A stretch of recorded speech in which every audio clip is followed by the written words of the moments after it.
அல்லாஹ்வின் தூதர் ஸல்லல்லாஹு அலைஹி வஸல்லம் அவர்கள் கூறினார்கள், யார் ஒவ்வொரு நாளும் 12 ரக்காத்துகள் தொழுகின்றாரோ அதற்காக அவருக்கு சொர்க்கத்தில் ஒரு மாளிகை எழுப்பப்படுகிறது.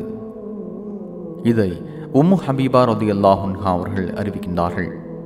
உம்மு ஹபீபா ரலியல்லாஹு அன்ஹா அவர்கள் கூறினார்கள், இதை நான் அல்லாஹ்வின் தூதர் ஸல்லல்லாஹு அலைஹி வஸல்லம் அவர்களிடம் கேட்டதிலிருந்து அந்த 12 ரக்காத்துகளை நான் கைவிட்டதே இல்லை.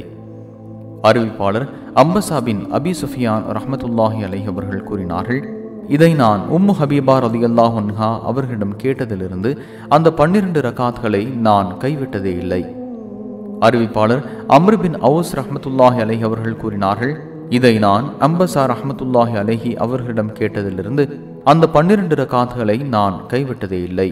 அறிவிப்பாளர் நுஅமான் பின் சாலிம் ரஹ்மத்துல்லாஹி அலைஹி அவர்கள் கூறினார்கள், இதை நான் அம்ர் பின் அவுஸ் ரஹ்மத்துல்லாஹி அலைஹி அவர்களிடம் கேட்டதிலிருந்து அந்த 12 ரக்காத்துகளை நான் கைவிட்டதே இல்லை.